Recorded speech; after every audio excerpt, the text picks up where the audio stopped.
Let me guess how last Tuesday went. Somewhere around 2 a.m., you were flat on your back, wide awake, running a horror movie in your head.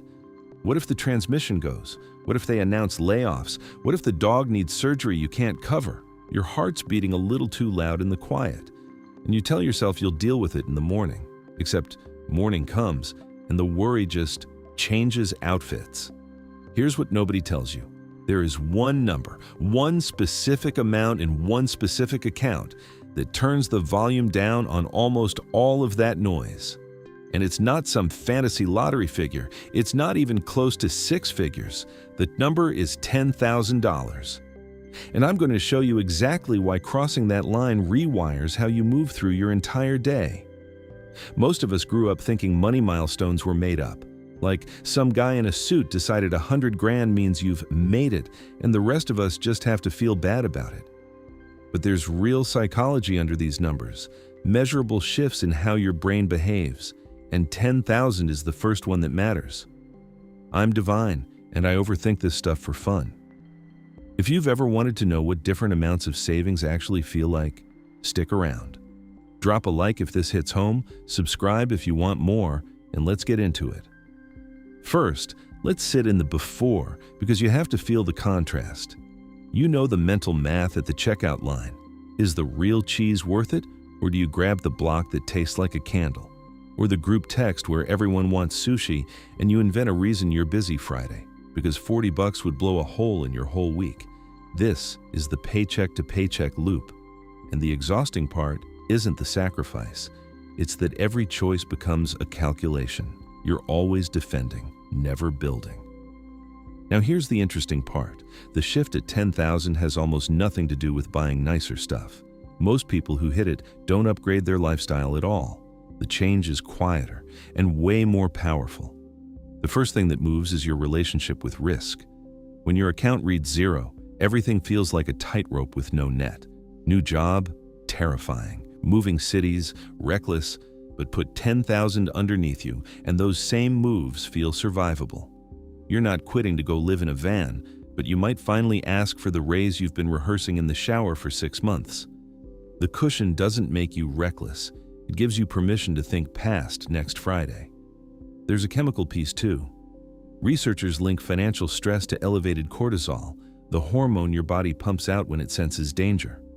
So when that stress lifts, your body physically stops treating every small problem like a threat. Think about the check engine light. Broke. That little orange glow is a ticking bomb. Credit card, borrow from your brother, sell something. But with 10 grand tucked away, that same light is just irritating. A Tuesday problem. That jump from full body panic to a mild eye roll sounds minor. It isn't. You sleep deeper, you snap at people less. You think clearer at work because your brain isn't running a survival program all day. And here's the secret hiding inside all of it. The money mostly helps you by just existing. You barely spend it. That's the whole point of an emergency fund, and it's the most misunderstood idea in personal finance. The fund isn't about emergencies. It's about knowing you could handle one. Most people who build 10,000 never blow it on a catastrophe. They spend it on chances, a course, a small business, a move to a city with better work, because their mind finally has room to think about growth instead of survival. Now, here's the hardest part of this whole thing. It's not the money. It's becoming a person who saves. Most people treat saving like a crash diet, /everything, burnout, relapse, repeat. The ones who reached 10 grand stopped seeing it as punishment and started seeing it as who they are. The first 1,000 is brutal. The second is easier. By the 6th, it's on autopilot. Let's get concrete about what 10,000 actually buys you. It covers nearly any car repair short of a new engine. Most sit between 500 and 3 grand. It handles most medical surprises too. Not major surgery, but the urgent care visits and ER trips that ambush you. And job loss, the scariest one, becomes something you can ride out. 10,000 buys you 3 to 6 months of runway. The entire difference between grabbing the first desperate offer and holding out for one you actually want. But it doesn't just shield you, it opens doors. Say a certification could raise your salary by 10 grand a year, but it costs 2,000 upfront. Broke, that's a fantasy. With a cushion, it's obvious, or a friend's launching something and needs a small backer. Without savings, all you can offer is good luck. With 10,000, you get to choose. Having options feels like a different planet than having none. And here's something that should mess with your head. The person with 10,000 saved is often closer to real freedom than someone earning twice as much with nothing. You know the type: six-figure salary, luxury lease, $20 salads, always broke. Meanwhile, someone on 40 grand a year is quietly stacked savings. The gap was never income. It was the skill of keeping money, and reaching 10,000 is a masterclass in exactly that. There's a relationship piece too. When you're drowning financially, it leaks into everything. You go quiet in the group chat, you feel that flash of resentment when a friend upgrades their phone, and arguments at home that look like they're about dishes are secretly about money. Flip it, and you've got emotional room again. You're more patient, more present. 10,000 protects the version of you other people actually want to be around.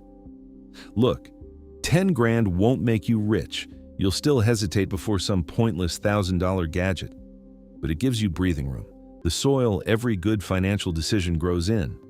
When you're not gasping, you start noticing things: your overpriced insurance, your phone plan quietly robbing you, little fixes worth $50 or $100 a month you'd never spot while panicking. And those compound. So if your balance looks more like an old area code, don't spiral and don't sprint.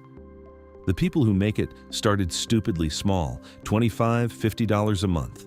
Consistency crushes intensity every time.